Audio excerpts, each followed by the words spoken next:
Why isn't Trump calling himself former President Trump? Check it out. Leave your comments, ding the bell, share it with your friends, and subscribe to our channel. There's a myth that the Democratic Party wants freedom without responsibility. It's a lie. Check it out. Leave your comments, ding the bell, share it with your friends, and subscribe to our channel. The Constitution specified that from the beginning of the Republic, March 4th. We amended that. I don't recall the year, but it was between the time that Franklin Roosevelt became president and the time that Dwight Eisenhower was installed. We amended it because the country was in such a crisis in November of 1932 when the election happened and Roosevelt was elected. The country was in such a terrible crisis that and Herbert Hoover, the Republican president, refused to do anything. He kept saying, literally, recovery is just around the corner. His phrase, just around the corner. He repeated it over and over and over again. It became they threw it back in his face ultimately. But he didn't do anything. And so the country, it just got, unemployment got worse and worse and worse through November and then December and then January and then February. And finally on March 4th, when FDR was sworn in, that week, every bank in America closed. Now, half of them had already shut down, but I mean, that was like when everything collapsed. And that was what FDR stepped into. And so they amended the Constitution to make January 20th the date that presidents get inaugurated, so that if the country was in crisis and had an incompetent president like Herbert Hoover, we'd never have to wait more than just a couple of months for the new president to take over. It was basically, from the first week or so of November until the January 20th, a little more than 2 months, basically, enough time to provide for a transition, for the new president to get his or her cabinet together and all that kind of stuff. Well, the Trumpies, the Trump cult, believe that Donald Trump is going to be re-inaugurated on March 4th. It's part of this bizarre conspiracy theory that people like Lauren Boebert or Boebert or whatever, and Marjorie Taylor Greene believe that, Taylor Greene, excuse me, believe that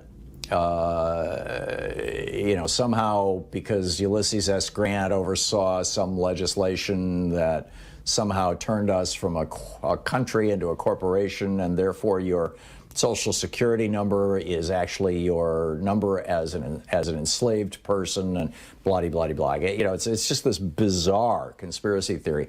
But anyway, they believe that therefore that January 20th inauguration is not actually legal. It's not constitutional because it's not part of the original Constitution as written by the founders. Of course, slavery was in the original Constitution, not by name, but it was certainly there. We took care of that. I wonder if they, well, I don't even have to wonder very much about what they think about that, whether that should be taken back. But in any case, they're all pins and needles for March 4th because they think that's the day Donald Trump is going to stand up and proclaim himself President of the United States. And he's encouraging this, by the way, by refusing to let anybody refer to him as former president. All of his documentation, everything that he's producing out of his new presidential office down at Mar-a-Lago, something no other president has ever done before, says President Donald Trump, not former president. And all his press releases and things, they always refer to him as the 45th president of the United States, as if there are none after that. He is still president. He's encouraging the crazies. And now we get to why.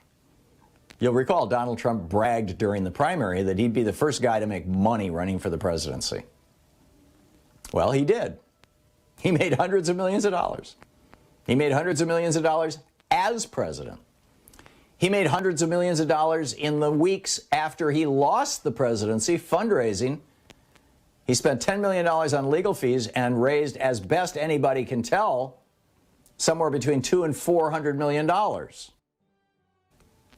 But here we get to the punchline.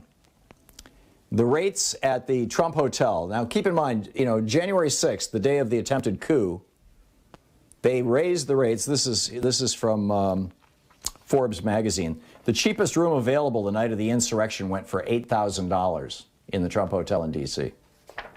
Well, they just tripled the rates for some rooms in the Trump Hotel on the nights of March 3rd and March 4th. You think they're expecting something? I'm wondering if the Secret Service and the FBI are all over this. This is like, you know, waving a flag.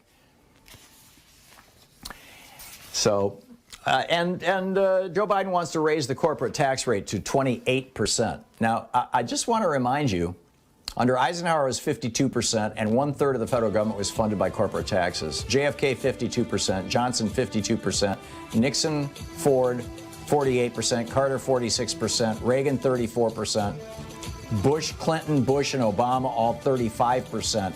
Trump dropped it down to 21%. You wonder why corporate CEOs are paying themselves billions?